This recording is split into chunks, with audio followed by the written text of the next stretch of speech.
Hey everyone, welcome again to the new video of Rome and Rise। मेरा नाम है मयंक। दोस्तों, पुरानी वीडियो को थोड़ा कंटिन्यू करते हैं। अगर आप यूरोप आके बिज़नेस करना चाहते हैं और अगर आप यूरोप में ऑलरेडी हैं या यहाँ के आप बिज़नेस करना चाहते हैं तो 90% लोग फेल हो जाते हैं और उसका रीज़न पैसा नहीं है। इस वीडियो में मैं आपको बताऊँगा रियलिटी की आपको बिज़नेस सेटअप कैसे करना और कैसे काम करना है। No fake drama, real video. आप उसको एंड तक ज़रूर देखिए।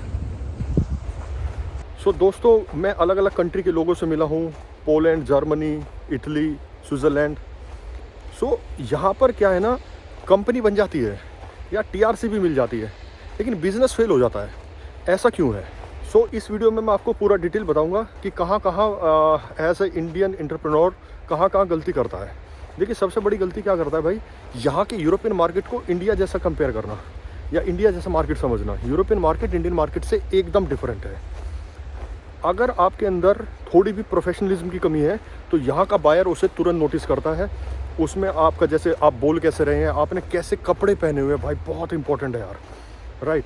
और यहाँ का जो क्लाइंट है ना, बायर, वो बार्गेनिंग नहीं करता यार, उसको क्वालिटी चाहिए। क्वालिटी आप उसको दोगे तो यहाँ बार्गेनिंग वाला सिस्टम है ही नहीं जैसे हमारे यहाँ होता है। तो ये छोटी छोटी चीज़ें समझना बहुत ज़रूरी है अगर आप यहाँ के मार्केट में सस्टेन करना चाहते हैं और सक्सेसफुल होना चाहते हैं तो। अच्छा, लोगों को क्या लगता है भाई कि बस कंपनी ओपन हो गई तो सक्सेस मिल गया। यार, कंपनी ओपन होना सक्सेस का बिल्कुल भी उसका कोई लेना देना नहीं है। कंपनी खुल गई, आपको अपने प्रोडक्ट की जानकारी नहीं है, आपको अपने मार्केट की जानकारी नहीं है, मार्केट रिसर्च आपने कुछ नहीं किया, तो क्या बेचोगे यार? तो क्या पेपर में बनी हुई कंपनी आपको सक्सेस दिला देगी? इसलिए मार्केट रिसर्च और अपने प्रोडक्ट के बारे में आपको जानना बहुत ज़रूरी है अगर आप यूरोप में सक्सेसफुल बिजनेसमैन बनना चाहते हैं तो। अच्छा, एक यहाँ पर देखिए, एक चैलेंज अब क्या आता है, नेक्स्ट पॉइंट है मेरा। यहाँ पर क्या है, अब 3-4 घंटे की ड्राइव करेंगे, कंट्री चेंज हो जाता है। तो ये कोई कन्फर्मेशन नहीं है कि जो प्रोडक्ट आपका इंडिया में चल रहा है वो यहाँ भी चले, क्योंकि यहाँ क्या है, छोटे छोटे कंट्री हैं और थोड़ी थोड़ी देर में कंट्री चेंज हो जाते हैं। तो मान लो आपका प्रोडक्ट इंडिया में चल रहा है, पोलैंड में चल रहा है, जर्मनी में उसकी कोई डिमांड ही नहीं है, तो सही प्रोडक्ट पूरे यूरोप मार्केट के लिए चुनना बहुत ज़रूरी है। मान लो आपका प्रोडक्ट है बहुत छोटे कंट्री में चल रहा है, उसका सैम्पल साइज़ वहाँ पे लोगों का बहुत कम है, तो आप अपने बिज़नेस को उतना बूस्ट नहीं दे सकते। सही प्रोडक्ट और सही मार्केट के हिसाब से चुनना बहुत ज़रूरी है अगर आप यूरोप में सक्सेसफुल एज ए बिजनेसमैन होना चाहते हैं भाई। फिर एक इम्पॉर्टेंट जो पॉइंट है वो है लैंग्वेज बैरियर। हर कंट्री चेंज होती है, लैंग्वेज चेंज हो जाती है और ट्रस्ट में सिर्फ इंग्लिश से काम नहीं चलता। तो आपकी जो लोकल नेटवर्किंग है ना, वो बहुत अच्छी होनी चाहिए। खाली इंग्लिश बोल के अगर आप चाह रहे हैं बिज़नेस कर लेंगे तो नहीं हो सकता।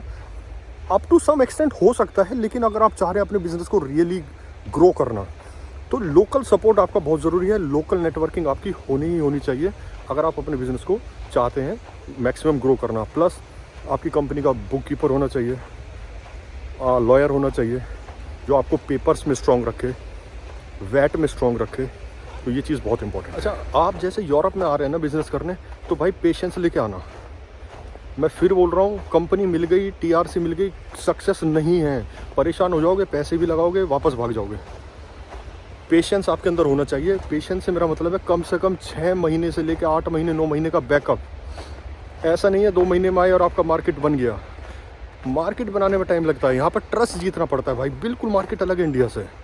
तो मैं बार बार बोल रहा हूँ, बहुत ज़्यादा पेशेंस के साथ आना, लॉन्ग टर्म 6-8 महीने बैकअप लेकर आना। यहाँ पर फिक्स खर्चे हैं, रेंट है, इलेक्ट्रिसिटी है, बहुत कुछ है, खाना पीना, ग्रॉसरी सब महंगा है। बैकअप लेकर ही आना अगर आप आना चाहते हैं यूरोप में तो। अच्छा, नेक्स्ट प्रॉब्लम क्या है, मैं एक आपको एग्जांपल देता हूँ। मान लो किसी ने आपको बोला कि भाई पोलैंड बढ़िया मार्केट है, आपने उसके कहने पे कंपनी बना ली, टीआरसी मिल गई। अब आपको अपने प्रोडक्ट का ही नहीं पता क्या बेचना है, सही R&D आपने नहीं की, लग रहे हो आप बस अंधेरे में तीर मारने। 3 महीने, 4 महीने, 5 महीने फ्रस्ट्रेट हो जाओगे, सेविंग्स ख़त्म हो जाएंगी। अल्टीमेटली क्या होगा, पैसा गया, टाइम एनर्जी गई, एग्जॉस्ट हो गए, 6 महीने में वापस इंडिया। इस गलती से बचना है तो बार बार आना बहुत अच्छा है, लेकिन बिना मार्केट सर्वे के नहीं यार। प्रोडक्ट की नॉलेज, मार्केट की नॉलेज सब स्टडी करके जब आए। देखो, इसका क्या सॉल्यूशन है, क्योंकि मैं यहाँ रहता हूँ तो थोड़ा बहुत मैंने जो अपनी नॉलेज से गेन किया है वो मैं आपको बताता हूँ। सबसे पहले सही कंट्री और सही प्रोडक्ट चुनना बहुत ज़रूरी है। ठीक है, आपने सही कंट्री, सही प्रोडक्ट चुन लिया, उसकी क्या डिमांड है उस पर्टिकुलर कंट्री में और आसपास के 3-4 कंट्री में। एक कंट्री के ऊपर कभी डिपेंडेंट मत होना, क्योंकि यहाँ पर कंट्री बहुत छोटे छोटे हैं। दूसरा, कम से कम शांति से पकड़ के भाई 6 से लेकर 8-9 महीने का बैकअप लेके चलना। सोचना कुछ नहीं कमाओगे, जब जाके ब्रेक इवन अगर करोगे ना तो लॉन्ग टर्म बिजनेस होगा। तीसरा, इसमें इंपॉर्टेंट बात है टैक्सेशन, बुक कीपिंग और आपका जो कंपनी लॉयर है वो एकदम स्ट्रांग होना चाहिए। नंबर 4, जितना हो सके लोकल नेटवर्किंग आपको करनी है। जितना नेटवर्किंग आप करेंगे उतना ज़्यादा अच्छा है आपके बिज़नेस को एक अच्छा ग्रोथ मिलने के लिए। सो दोस्तों, ये सब मैंने आपको जो बात बताई है इन पे आपको बहुत ध्यान देना है। बाकी यूरोप में यार बिज़नेस पॉसिबल है, बहुत अच्छा है, लेकिन पेशेंस और प्लानिंग, ये 2 फैक्टर को याद रखना।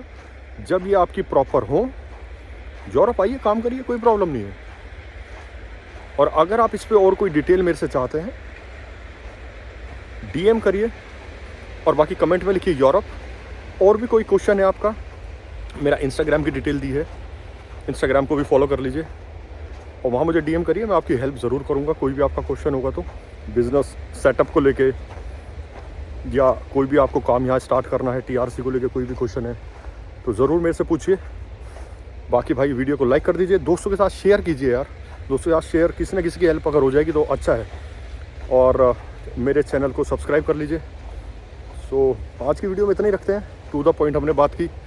आई थिंक काफ़ी सारे आपकी क्वेरीज क्लियर हुई होंगी। बाकी मिलते हैं आपसे अगली जल्दी नई वीडियो में। तब तक के लिए this is Mike signing off for today. See you in the next video. Thank you so much.